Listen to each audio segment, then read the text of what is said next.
10월 31일 월요일 마지막 헌혈. 호주에 사는 한 고령의 노인이 병원을 찾아 헌혈을 했습니다. 헌혈을 마친 노인이 병원을 나서자 무수히 많은 사람들이 꽃다발을 들고 기다리고 있었습니다. 사람들은 노인을 향해 열렬한 환호와 박수를 보내며 살려줘서 고맙습니다 라고 인사를 했습니다. 축하의 주인공인 해리스는 60년 전 우연히 수술을 받다가 자신에게 RH병을 치료할 수 있는 항체가 있다는 사실을 알게 됐습니다. 의사들은 희귀 항체를 가진 해리슨에게 놀라움을 금치 못했습니다. RH병은 산모의 혈액이 태아를 공격하는 희귀병인데 해리슨의 피로 이 병을 고칠 백신을 만들 수 있었습니다.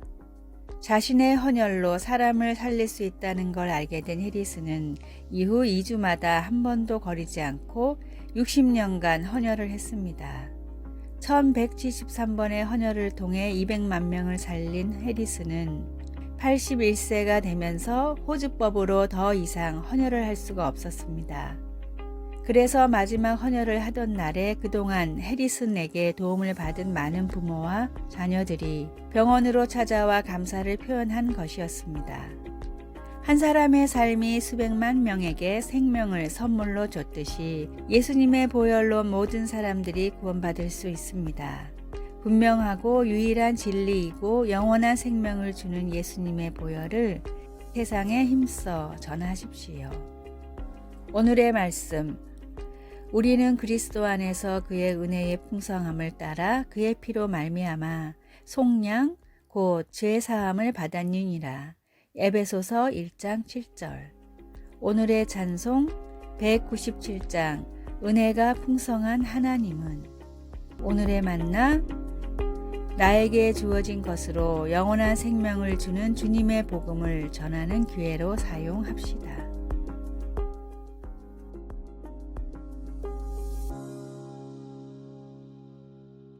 11월 1일 화요일. 다 알아요.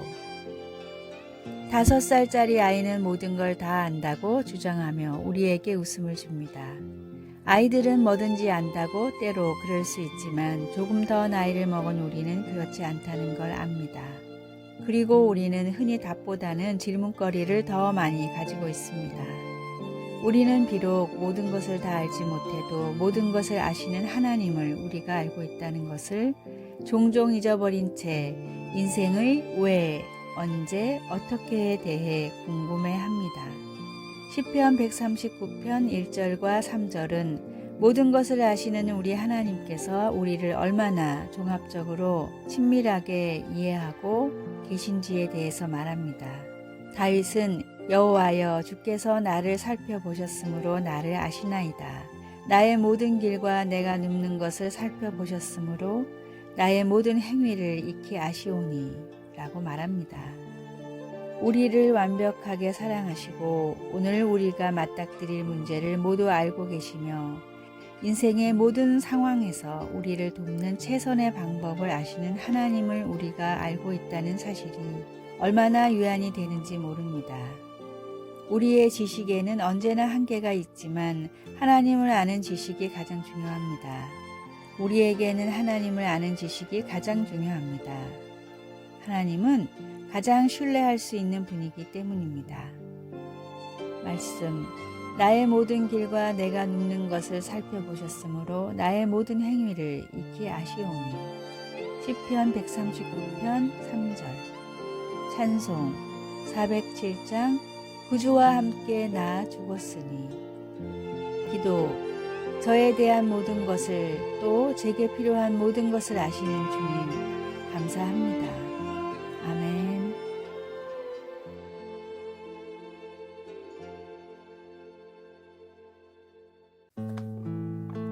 11월 2일 수요일. 소중한 두 샘물. 인접한 산속에 물이 귀한 두 마을이 있었습니다.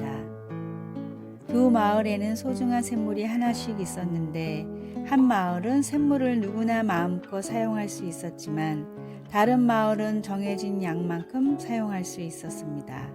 마음껏 물이 있는 마을 사람들은 물이 사람을 위해 있는 것이기 때문에 있을 때 잘 써야 한다고 생각했지만 정해진 양만 쓰는 마을 사람들은 언제 떨어질지 모르는 소중한 물이기 때문에 조금이라도 오래 쓰려면 아껴야 한다고 생각했습니다. 심지어는 샘물을 지키기 위해 다 같이 물을 안 쓰는 날까지 만들었습니다. 그러나 이런 노력에도 불구하고 샘물을 아껴 쓴 마을의 샘이 더 빨리 말라버렸고 마음껏 사용한 마을은 오히려 샘물이 그대로였습니다.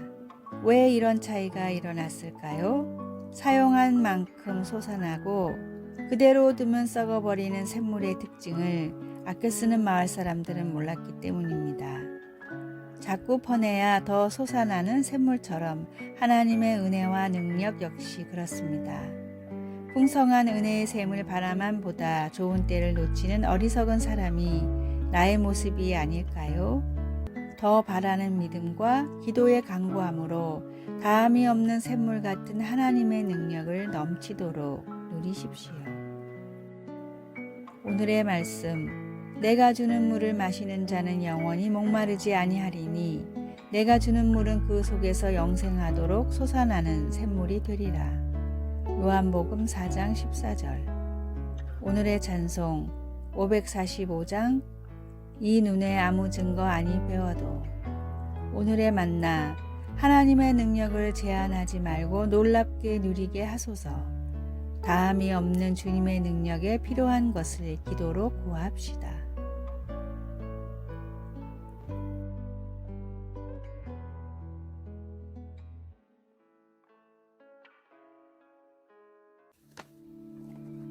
(11월 3일) 목요일.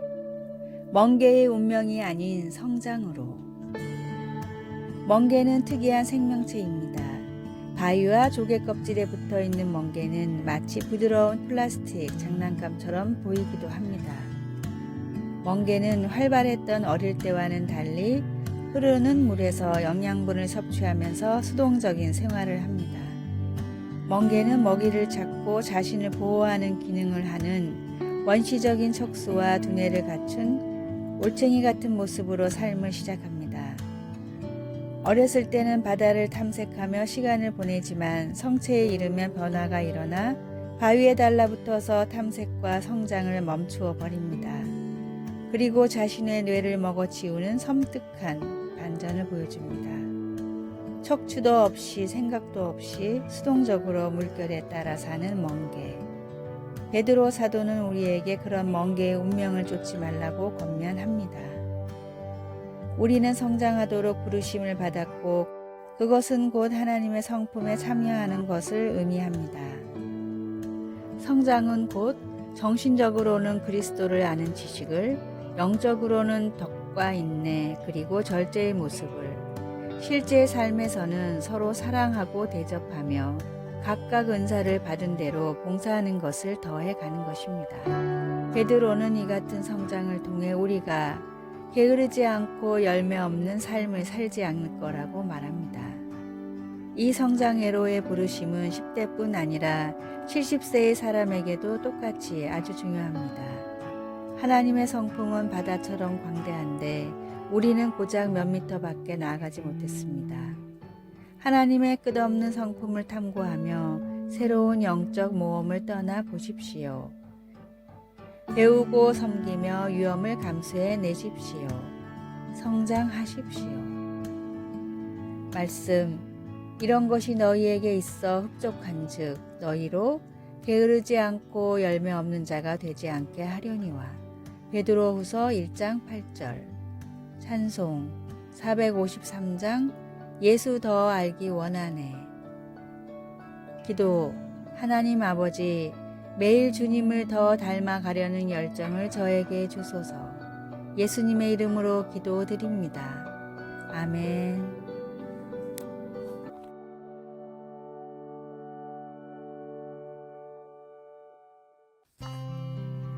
11월 4일 금요일. 대나무 주사위의 메시지. 조선시대 선비들에게는 의기라는 중국 문화가 유행했습니다. 물컵처럼 생겼지만 정작 물을 부으면 쏟아져 버려 마실 수 없는 쓸모없는 컵인데 이 컵 주변에 청빈, 안분과 같은 분자의 교훈을 적어 부와 명예 같은 것들은 컵으로 빠져나가는 물과 같이 쓸모없는 것이며 정말 중요한 것을 잊지 말라는 일종의 교육용 도구였습니다.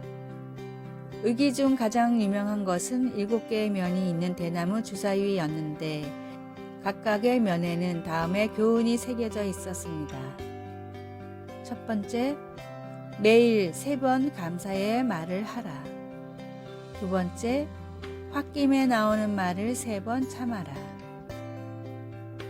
세 번째, 남을 3번 칭찬하라. 네 번째, 내 잘못을 3번 인정하라. 다섯 번째, 실수해도 3번만 꾸짖지 마라. 여섯 번째, 남이 잘못해도 3번만 탓하지 마라. 일곱 번째, 남의 흠을 3번만 헐뜯지 마라. 몸에 익히고 필요한 교훈은 가까이 두고 지켜야 합니다. 내 삶에 풍겨나는 그리스도의 향기를 위해 내 발의 등이고 내 마음에 비친 하나님의 말씀을 시시때때로 접하고 암송합시다. 오늘의 말씀, 주의 말씀대로 나를 붙들어 살게 하시고 내 소망이 부끄럽지 않게 하소서. 시편 119편 116절. 오늘의 찬송 201장 참 사람 되신 말씀. 오늘의 만나, 주님의 말씀을 내 삶에 더 가까이 두게 하소서. 가장 자주 쓰는 스마트폰을 볼 때마다 말씀을 한 구절씩 묵상합시다.